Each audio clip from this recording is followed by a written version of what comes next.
a partir do verso 1. Diz o texto: enquanto Pedro e João ainda falavam ao povo, chegaram os sacerdotes, o capitão do templo e os saduceus, ressentidos porque os apóstolos estavam ensinando o povo e anunciando em Jesus a ressurreição dentre os mortos. Prenderam Pedro e João e os recolheram ao cárcere até o dia seguinte, pois já era tarde. Porém, muitos dos que ouviram a palavra creram, subindo o número desses homens a quase 5.000. No dia seguinte, as autoridades, os anciões e os escribas se reuniram em Jerusalém com o sumo sacerdote Anás, com Caifás, João, Alexandre, todos os que eram da linhagem do sumo sacerdote. E colocando os apóstolos diante deles, perguntaram: com que poder ou em nome de quem vocês fizeram isso? Então Pedro, cheio do Espírito Santo, lhe disse: autoridades do povo e anciões, visto que hoje somos interrogados a propósito do benefício feito a um homem enfermo e do modo como ele foi curado, saibam os senhores todos e todo o povo de Israel que em nome de Jesus Cristo, o Nazareno, a quem vocês crucificaram e a quem Deus ressuscitou dentre os mortos, sim, em seu nome é que estes estão curados na presença de vocês. Este Jesus é pedra que vocês, os construtores, rejeitaram, mas ele veio a ser a pedra angular, e não há salvação em nenhum outro, porque debaixo do céu não existe nenhum outro nome dado entre os homens, pelo qual importa que sejamos salvos. Glória a Deus, aleluia. Uma palavra de oração. Bendito Deus e eterno Pai, louvamos e adoramos a Ti. Tu é o Deus, o Senhor da nossa esperança. Tu és bendito. E nesta hora rogamos pela presença soberana, poderosa do Espírito Santo.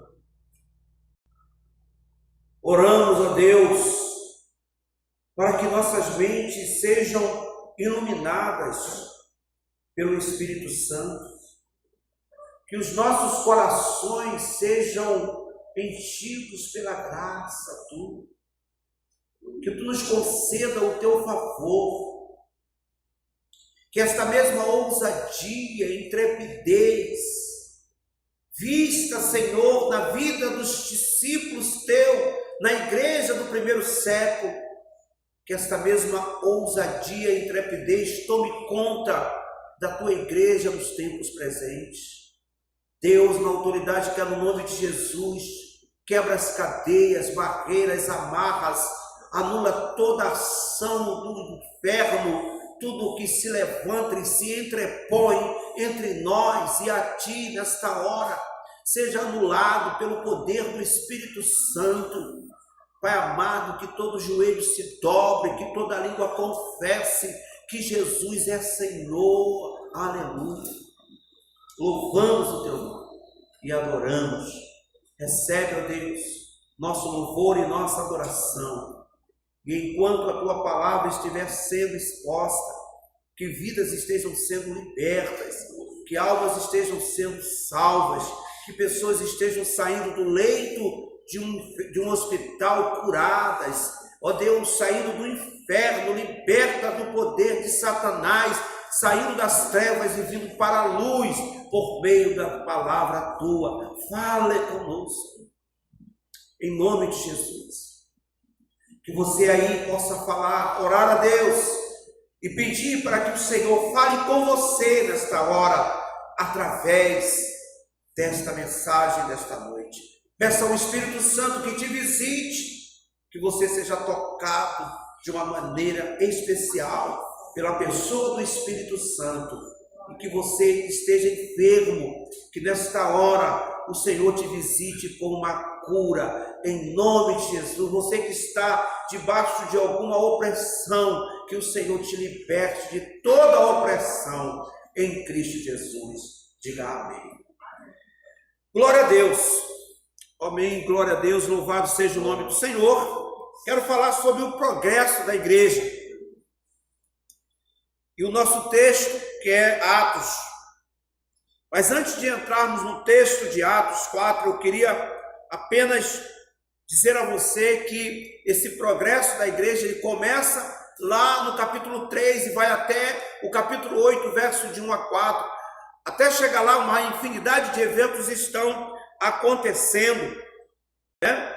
Você tem os primeiros versos do capítulo de Atos, onde você tem a apresentação, onde você tem o derramar do Espírito Santo, e você tem ali a igreja primitiva no exercício, né, na prática, fazendo o que precisa ser feito, segundo Atos 2,42, e aí você encontra aqui o capítulo 3, Pedro cura um homem coxo, lá no capítulo 3, e depois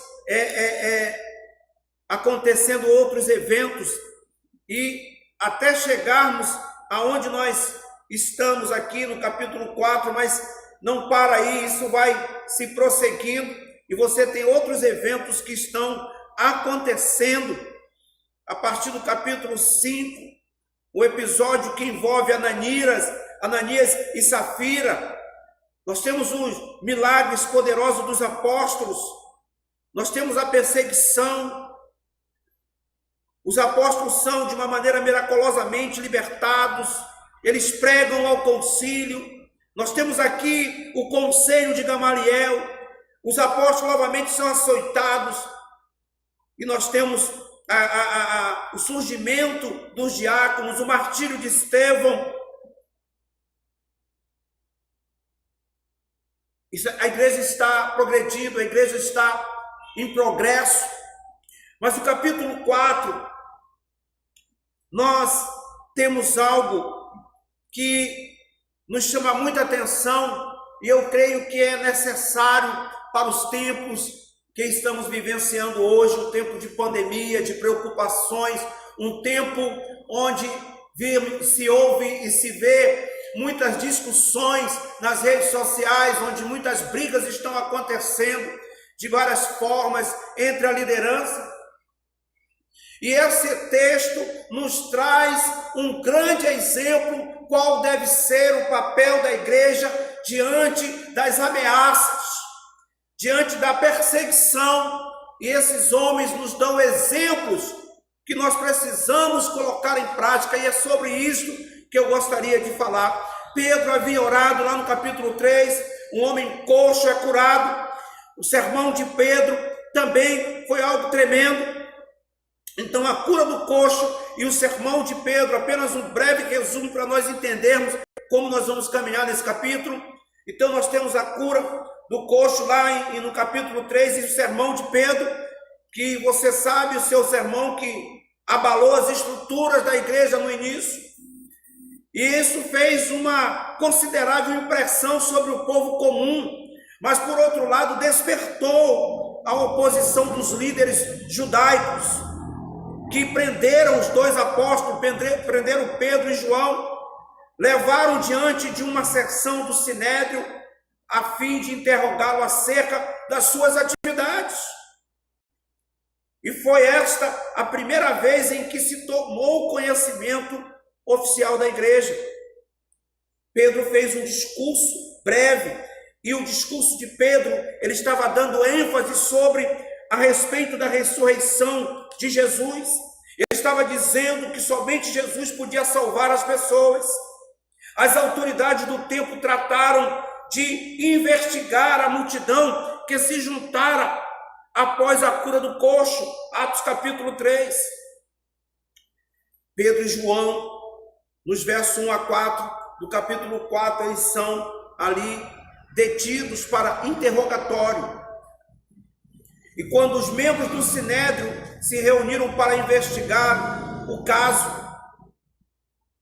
Pedro com intrepidez afirma que o milagre havia sido realizado em nome e no poder de Jesus, a quem vós crucificastes, é o que diz os versos 8 a verso 12 que nós lemos. E o destemido discurso de Pedro deixou as autoridades perplexas. Por quê? Porque todos sabiam que Pedro era um homem sem muito conhecimento, era um homem sem muita cultura, sem muito entendimento. Então, soubessem que Pedro e João realizaram um sinal notório. Então, a melhor coisa a fazer era ameaçar esses homens, que eram considerados iletrados e incultos. Diz o texto, no capítulo 13, diz assim: ao verem a ousadia de Pedro e João, sabendo que eram homens iletrados e incultos, ficaram admirados e reconheceram que eles haviam estado com Jesus. Pedro e João, no entanto, não se deixaram intimidar. No verso 18, diz o seguinte: chamando-os, ordenaram-lhes que de modo nenhum falassem nem ensinassem no nome de Jesus. Mas Pedro e João responderam: os senhores mesmos julguem se é justo diante de Deus ouvirmos antes os senhores do que a Deus, pois nós não podemos deixar de falar das coisas que vimos e ouvimos. Depois, ameaçando-os mais ainda, os soltaram, não tendo achado como castigar por causa do povo, porque todos glorificavam a Deus pelo que tinha acontecido. Ora, o homem em quem tinha sido operado esses milagres de cura tinha mais de 40 anos de idade. Pedro e João não se deixaram intimidar. Depois de serem soltos, reuniram a igreja para orar. E a atitude desses homens deve servir de exemplo para a igreja de hoje. Como eu estava dizendo ainda há pouco, muitas discussões, muitas brigas temos ouvido, temos visto nas redes sociais, entre a liderança. Não estou aqui criticando. O meu objetivo, o meu alvo é poder contribuir com a igreja do Senhor. Mas isso não leva a nada. Diante da perseguição, diante dos ataques que a igreja estava sofrendo no primeiro século, esses homens estavam sendo presos, apóstolos, mas eles foram presos, foram libertos. Uma vez libertos, eles voltam a se reunir e eles fazem o que nós precisamos fazer hoje: orar, buscar a face de Deus. Não é só os líderes que têm que orar, todo o povo, toda a igreja precisa orar, buscar a face do Senhor.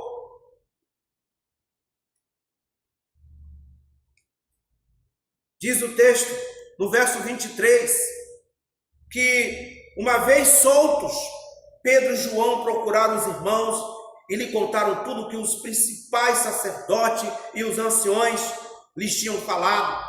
Ouvindo isso, unânimes levantaram a voz a Deus e disseram: Tu, soberano Senhor, fizeste o céu, a terra, o mar e tudo que neles há. Disseste por meio do Espírito Santo, por boca de Davi, nosso pai, teu servo, por que se enfureceram os gentios e os povos imaginaram coisas vãs?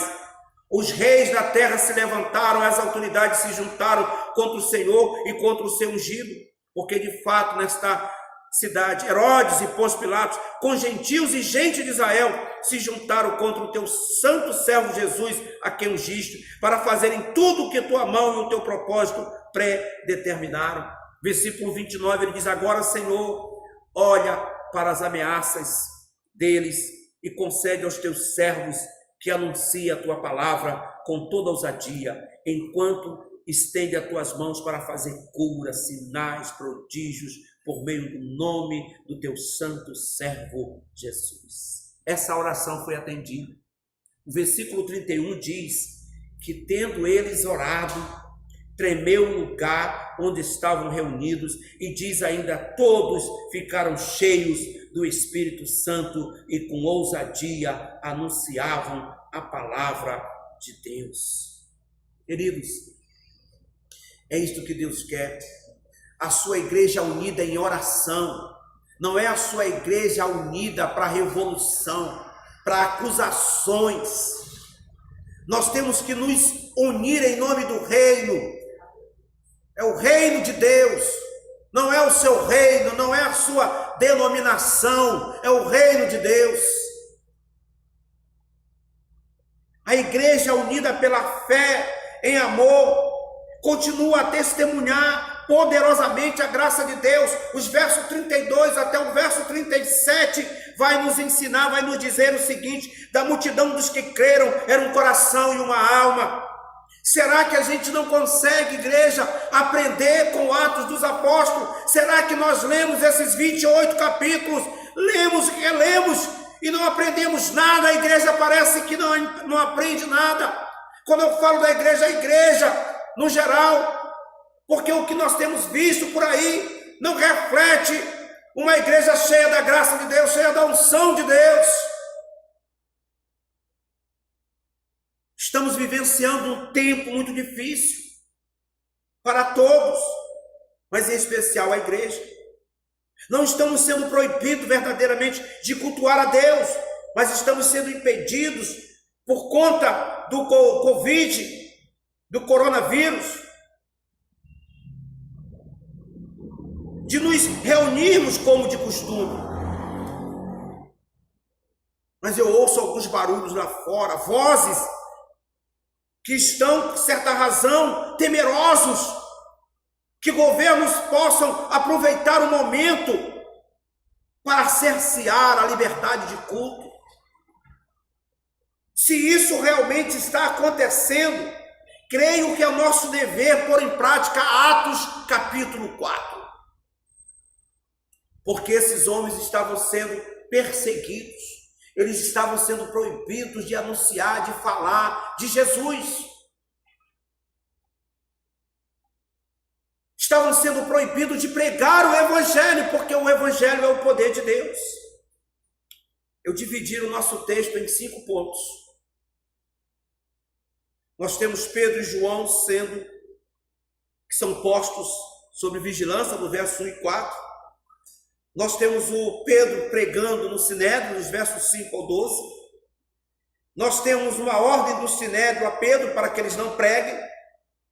E nós temos a oração de intrepidez dos apóstolos. E por último, nós temos o compartilhar de todo esse povo, no versículo 23, do versículo 32 até o versículo 37.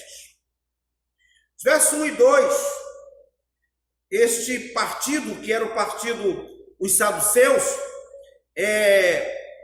eles assumiram a liderança não somente pelos ensinamentos dos apóstolos, mas porque eles, com efeito, tentavam provar a ressurreição ao se referirem no caso de Jesus. Essa facção judaica negava a ressurreição. Então, como Pedro estava pregando e anunciando a ressurreição,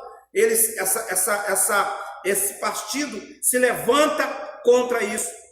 Lá nos versos 4 e 5, nós temos a defesa de Pedro, que foi um contra-ataque destemido. Ele diz: o milagre fora realizado em nome, isto é, pelo poder de Jesus. Pedro, ele fora ele fora injustamente crucificado por vós. E isso prova que Jesus é de fato o Messias de Israel, a fonte da salvação. Lá no verso 12, Pedro, o texto de Atos, Lucas vai registrar e dizer mais uma vez que o nome é usado no sentido do poder ou da autoridade do próprio Jesus. A única fonte de salvação, o único capaz de perdoar os pecados, de prover nova vida espiritual. Esta é a mensagem, não há outra mensagem. Toda a mensagem bíblica é centrada em Cristo Jesus. Pedro não abre mão, ainda que isso lhe traga consequência. Não vejo por que, como igreja, temos que temer qualquer ação dos governos, porque Deus é o Senhor da igreja. Enquanto os líderes de igreja estão a discutir, a brigar, a querer tomar partido, a querer achar que a sua denominação é melhor, está fazendo melhor, deveríamos estar está nos unindo e levantando um clamor. Levantando um clamor para Deus mudar as circunstâncias, para Deus mudar a situação. Não podemos descrer, porque a Bíblia está recheada de eventos quando Israel muitas das vezes se desviou, muitas das vezes pecou, fez o que Deus não queria, e Deus, por graça e bondade, quando o povo clamou, Ele atendeu.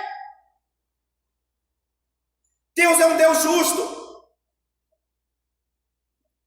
A igreja tem que avançar, a igreja tem que progredir. Nós precisamos colocar em prática os ensinos dos apóstolos. Eles sofreram perseguição. E se hoje a igreja está aí, é porque lá atrás esses homens pagaram um preço.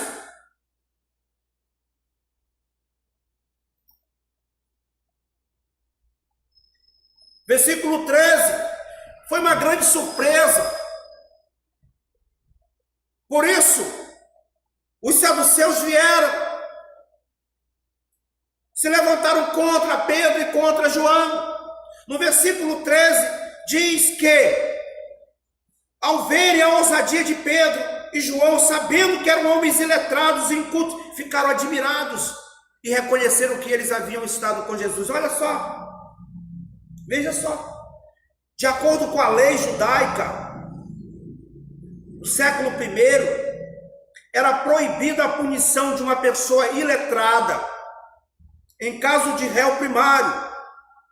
Por quê? Porque eles presumiam que essa pessoa, por ser iletrada, ela havia agido sem pensar. Então, por conta disso, a lei lhe dava esse direito de não puni-los. Então, eles presumiram que agiram por ignorância, por serem letrados. Por outro lado, se fosse uma pessoa instruída, seria punida em caso de reincidência. E esse dispositivo legal foi adotado nesse caso. Pedro e João foram advertidos e ameaçados. Ao insistir em pregar a Jesus, foram mais uma vez presos e açoitados, de acordo com Atos 5,40. Eles foram novamente... Diz lá no texto de Atos 5,40, então chamaram os apóstolos e o açoitaram. E ordenando-lhes que não falassem no nome de Jesus, o soltaram. Então eles foram presos novamente. Não podemos deixar de falar. A igreja tem que avançar. A igreja tem que progredir. Não podemos ficar brigando em nome de uma denominação. Nós temos que brigar sim, nos unir sim, em nome do que é mais importante, é o reino de Deus. Anunciar a palavra de Deus. Pregar as verdades da Bíblia.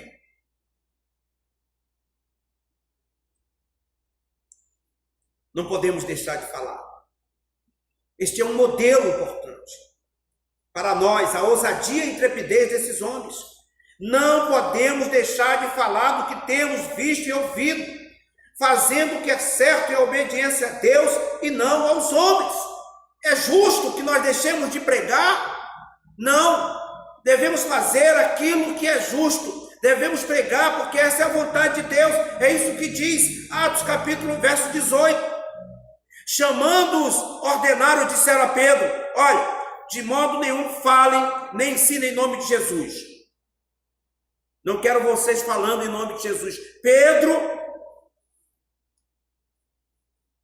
e João responderam: os senhores mesmos julguem se é justo diante de Deus ouvirmos antes os senhores do que a Deus. Pois nós não podemos deixar de falar das coisas que vimos e ouvimos. Gente, vamos falar do Evangelho. Vamos pregar a palavra. No seu trabalho, nos seus meios, nos seus relacionamentos. Pregarmos a palavra de Deus. Não fique discutindo sobre coisas que não ajudam, não contribuem em nada. Não nos favorece. Ontem eu estava ouvindo o culto da assistindo ao culto da juventude, estava assistindo e vendo minha filha falando a respeito das discussões, dos debates entre jovens, a respeito disso, a respeito daquilo. Eu te pergunto, isso vai acrescentar o que à sua vida? Esse é um tempo para nós orarmos, estarmos unidos. Não importa qual é o nome que está ali na placa. Deixa que Deus julgue. Deixa Deus fazer o que Ele tem que fazer.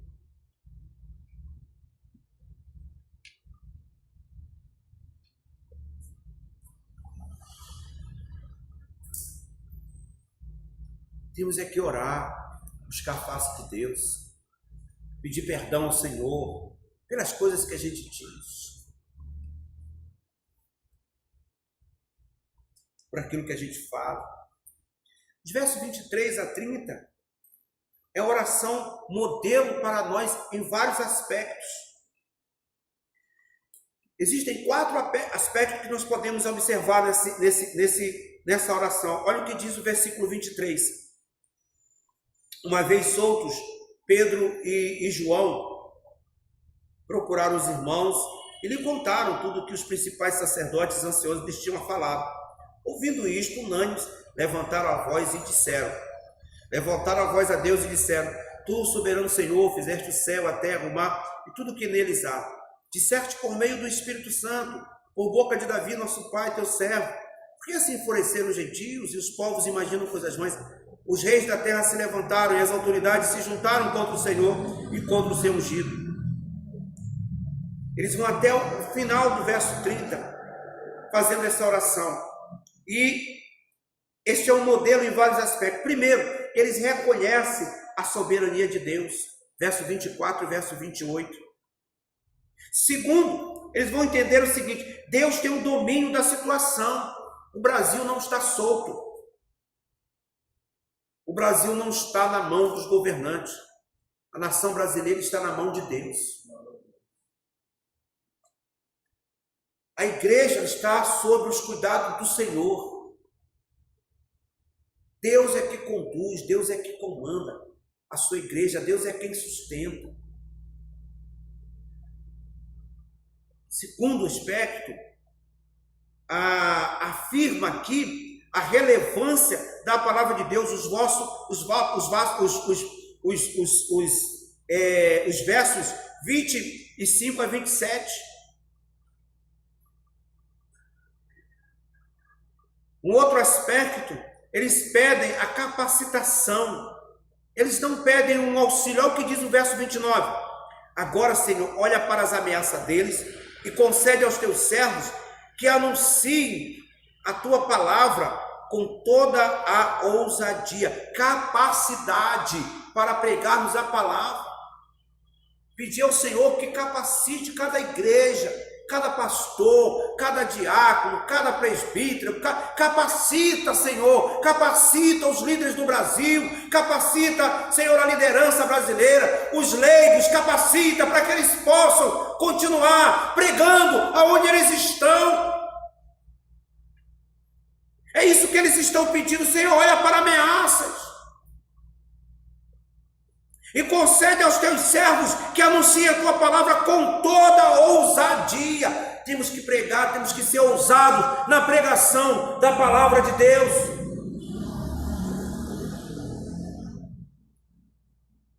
Os cristãos podem esperar pela oportunidade de participar também do sofrimento de Cristo à medida que desenvolvem a sua missão.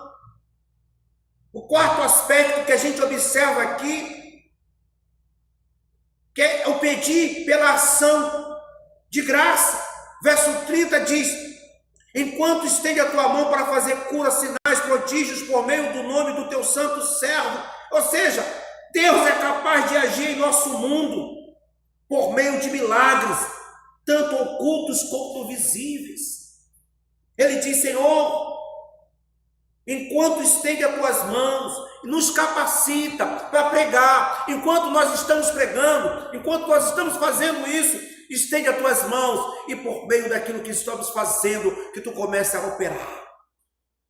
E que tu comece a fazer curas, sinais, prodígios, por meio do teu santo servo Jesus. É no poder de Jesus. Senhor, esteja as mãos.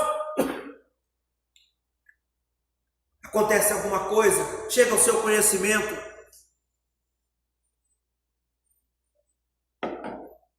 Igreja, vamos orar. Se levantou um tal governo com um projeto, com uma ideia, vamos orar.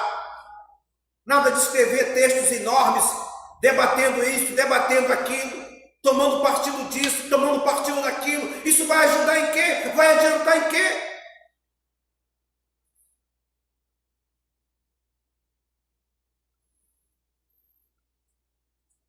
Alguém diz assim: temos que orar, mas também temos que agir. Sim, a oração envolve ação, mas nós não podemos usar as armas do mundo, nós temos que usar as armas de Deus.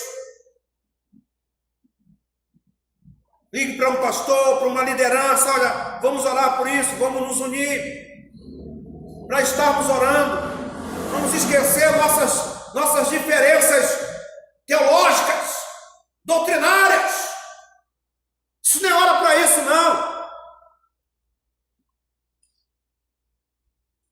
É hora de buscarmos a face do Senhor para que a igreja avance, para que a igreja, as próximas gerações possam aprender com essa geração de hoje, assim como essa geração de hoje aprendeu com a geração do passado.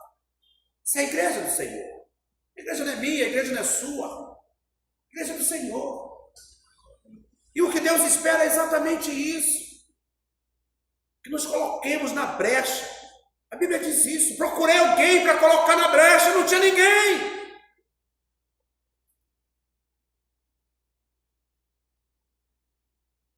Versículo 28, no Novo Testamento, vimos aqui algo tremendo. Versículo 28, ele disse assim: para fazerem tudo o que a tua mão e o teu propósito predeterminaram. Fazer a vontade do Senhor, a vontade de Deus.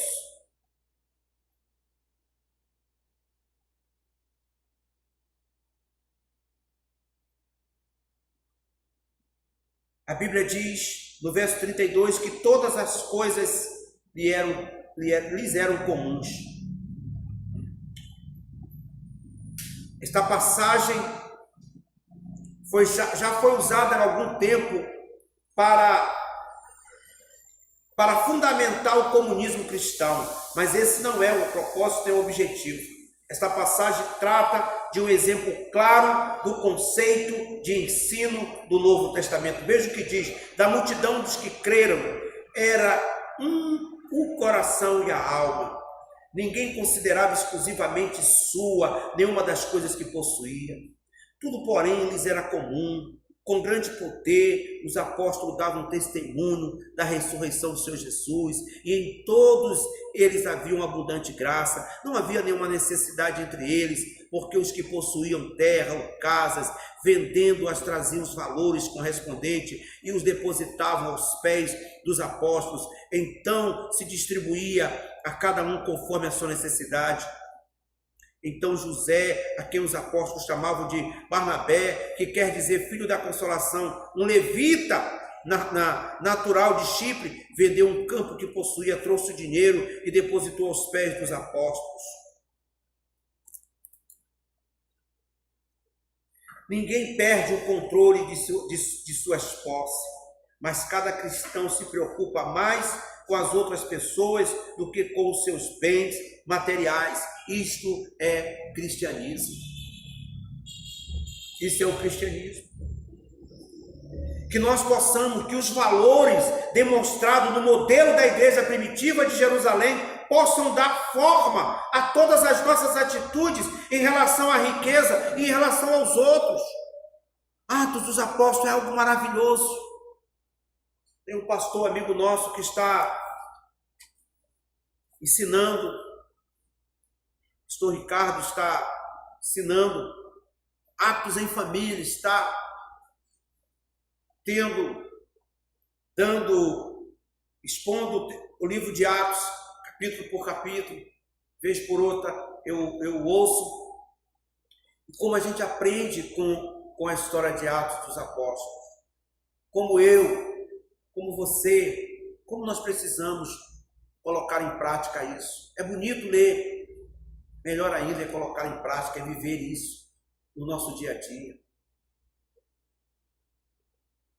Talvez você diga, o pastor está enfatizando tanto as brigas que ele ouve, mas sabe por quê?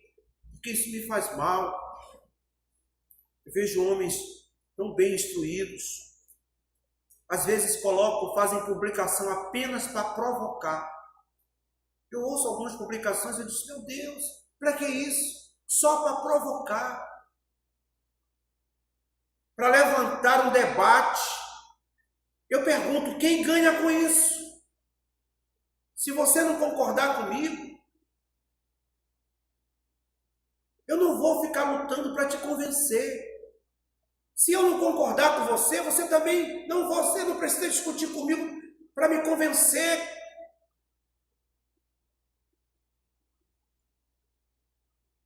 A Bíblia diz, andarão dois juntos se não houver entre eles acordo. Temos que usar essas ferramentas, mas com um propósito correto, certo.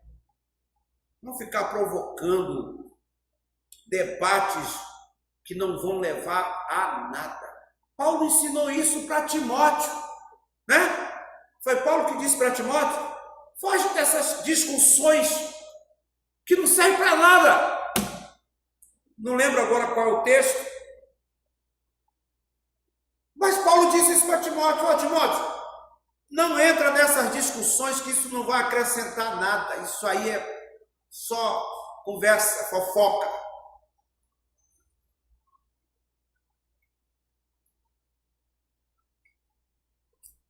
Ficar brigando. Estou falando da igreja.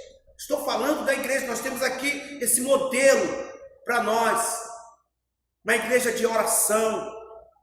Uma igreja que estava passando por momentos difíceis de perseguição. Os apóstolos estavam em prisão, mas eles estavam orando. Eles foram soltos, e quando foram soltos, eles não se calaram. Eles voltaram novamente e continuaram a pregar.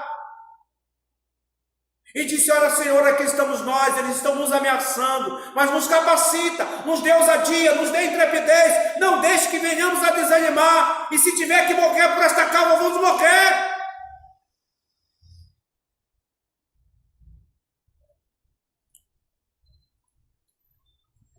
Temos que ser exemplo para aqueles que nos ouvem.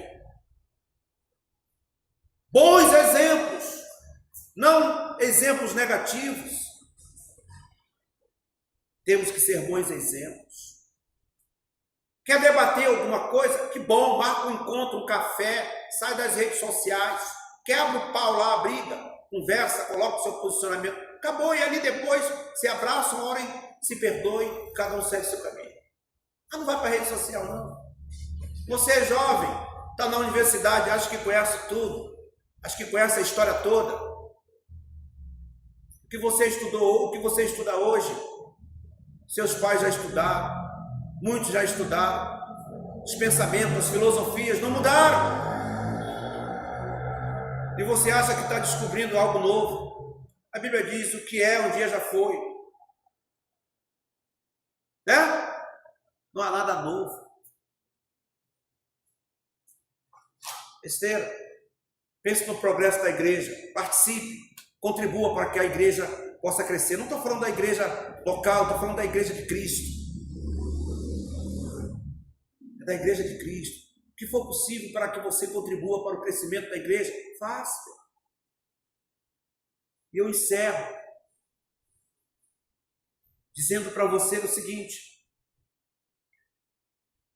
que esse texto é a base, é esta oração que nós vimos aqui nesse texto, ela é a base da prova de nossa fé.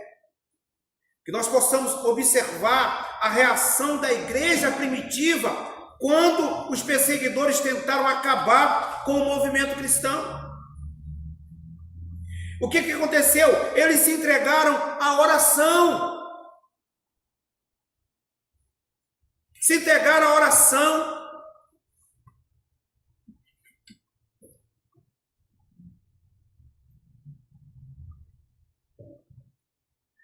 Normalmente, as coisas que ameaçam sufocar ou destruir a igreja vêm a ser meios de sua preservação e avanço. Essa perseguição foi inflamada pela controvérsia sobre o milagre. Aquilo que Pedro realizaram através do poder de Deus, aquele coxo foi curado e eles vieram investigar e a coisa começou a desenrolar. E aí levaram Pedro ao sinédrio, fizeram ele, interrogaram ele: por que você está fazendo isso? Sobre que autoridade? Ele sendo o poder de Deus, é no poder do Senhor Jesus que nós pregamos, e é no poder, não sou eu, é no poder de Jesus que esse homem está curado.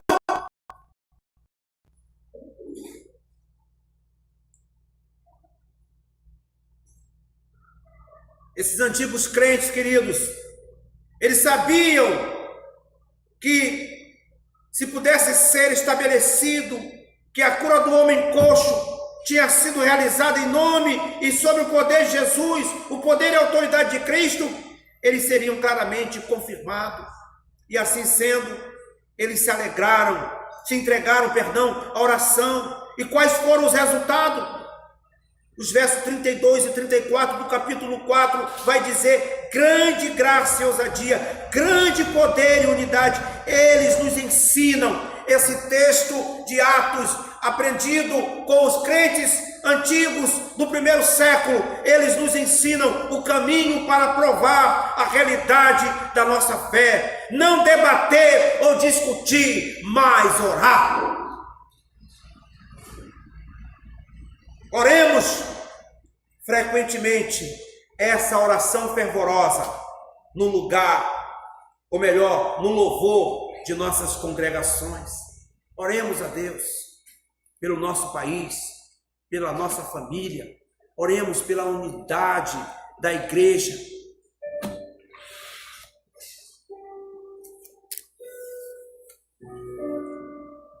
Louvamos o teu nome, Senhor. Quero cantar um hino que diz: eu creio no poder da oração. Vamos cantar esse hino, vamos nos colocar de pé, você que está aqui, para a gente orar. Se estiver muito gelado aí, pode ir.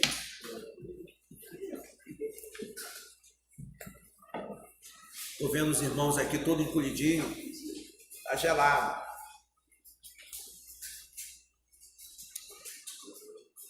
Glória a Deus.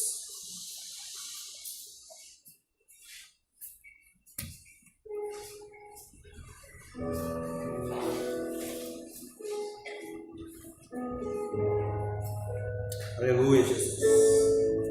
Glória a Deus. Louvamos o teu nome, ó Deus, nós te adoramos. Irmãos, a igreja, nosso país precisa de oração. Nosso bairro precisa de oração. Nossas famílias precisam de oração. Nada de debater, nada de brigar. Vamos orar. Orar para que o Senhor opere os milagres, para que o Senhor envie uma cura para esse Covid-19. É isso que Deus crê, que Deus está guardando do seu povo. Que nos unamos em oração, que nós venhamos aclamar a esse Deus soberano e poderoso, para que o milagre venha acontecer neste país, acontecer no mundo.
Cristiane, que vem aqui orar por esses pedidos.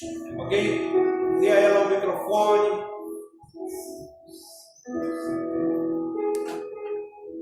Ore aqui por esses pedidos de oração.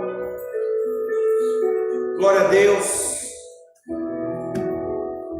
Você que fez esse pedido, vamos juntos agora orar com a nossa irmã por esses pedidos. Em nome de Jesus. Boa noite, irmãos. A paz para todos. Aleluia. Vamos orar, pela nossa irmã Elvira e família que está com Covid-19. Amém. Pela cura de Elaine Pereira, pela vida da Yara e do Cici. Vamos pedir também pela vida da nossa igreja, a cada membro da nossa igreja, o ministério da nossa igreja, a grande vitória que no YouTube estamos apresentando, agradecer ao Senhor por tudo e agradecer a Deus também pelo livramento que Deus me deu sábado. Eu só tenho que agradecer. Amado Deus Todo-Poderoso, obrigada, Senhor, por este momento. Eu entrego, Senhor, a irmã Elvira, a sua família, a irmã Elane, sua irmã Yara, a irmã Cici, Senhor, nas tuas mãos. Tu conhece a necessidade de cada filho teu. Abençoa, derrama a tua unção, Senhor, a nossa igreja, Senhor. Nos livra, Senhor, de todo mal a nossa igreja. Que nós possamos estar, Senhor, em um só pensamento, em um só coração voltado somente para Ti. Que nós possamos estar com o coração aberto, Senhor, para ouvir a Tua voz falando, direcionando para o caminho do céu. Abençoa, Senhor, nosso pastor Raimundo, Senhor, a família que está aqui com ele, os jovens que estão aqui auxiliando, Senhor, juntos, Senhor, em uma só voz e um só pensamento. Eu agradeço em nome de Jesus. Amém. Glória a Deus. Louvado seja o nome do Senhor, e é isso. Que nós tenhamos uma semana de oração, que nós venhamos orar pela nossa nação, nosso Brasil, os governantes. Eu tenho dito isso, sobre os ombros desses governantes há um peso muito grande. A Bíblia manda que oremos por aqueles que nos governam. A Bíblia não diz para nós orarmos para quem é de direita, para quem é de esquerda, para quem é de centro-esquerda, de centro-direita, entendeu? A Bíblia apenas diz para que oremos. Não me interessa de qual centro você é, se é de esquerda, de direita. Oremos pelo nosso Brasil, oremos pela nossa nação, para que a nossa economia cresça. Oremos para que os meios de comunicação sejam instrumento nas mãos de Deus. Oremos para que Deus abençoe a indústria, o comércio. Oremos para que o Senhor envie uma cura para esse Covid-19, uma vacina. Não para a gente voltar para a praia, não para voltar a fazer farra, mas para que a gente possa voltar aos pés do Senhor. Que a gente possa voltar a cultuar a Deus, louvar e bendizer o nome do Senhor, não para a igreja voltar novamente, para todo mundo se reunir, não, para que nós possamos voltar para Deus, nos voltar para o Senhor. Oremos que tenhamos uma semana repleta, regada de oração por todas as causas. Não pense que a sua oração não tem valor. Tem sim, sua oração tem valor sim. Não pense que Deus não ouve, Deus ouve. O Velho Testamento e o Novo Testamento estão recheados de orações respondidas. A Bíblia diz que Deus é o mesmo ontem e o será eternamente. Ele não mudou. Oremos, igreja, para que possamos ter um mundo melhor, que possamos ser instrumentos na mão de Deus para fazer uma diferença, para que nós sejamos Pedro e João nesse tempo presente, cheio da ação de Deus, cheio da unção de Deus, cheio do Espírito de Deus, que possamos ser ousados, que nós sejamos ousados na oração, na pregação, e dizer o que está lá no texto de Atos 4, no versículo 23, no versículo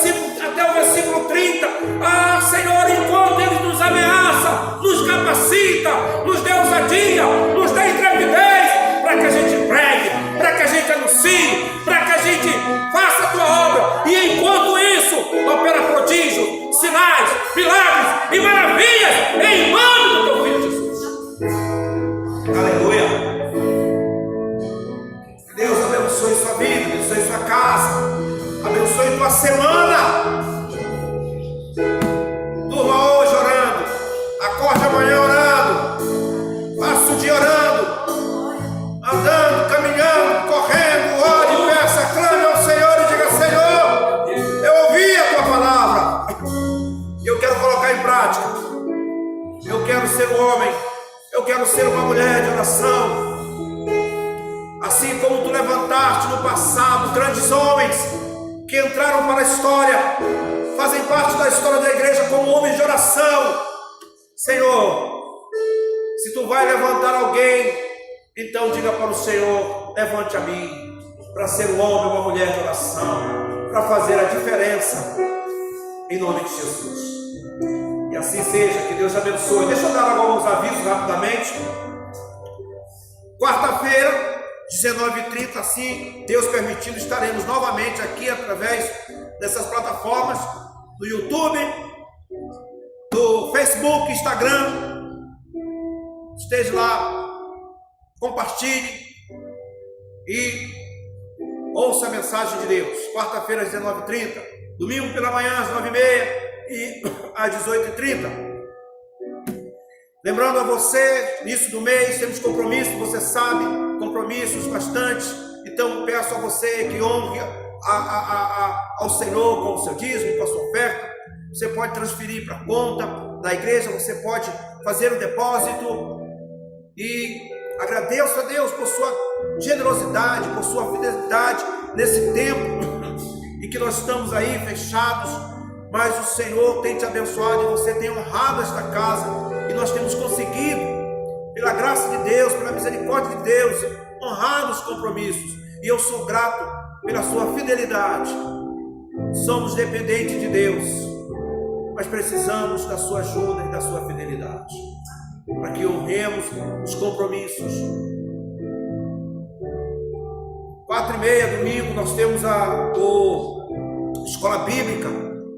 Quero pedir aos irmãos, principalmente os obreiros, que entrem para assistir. Eu estou ali verificando quem está entrando, já tem um grupo que não tem entrado, às 4h30, então entre lá para assistir a escola bíblica. E também o Mega Team, a igreja de gente pequena, também os trabalhos a serem enviados. A juventude está nesse mês falando sobre avivamento. Tivemos ontem uma palestra com a Isabela, que é uma das lideranças da juventude.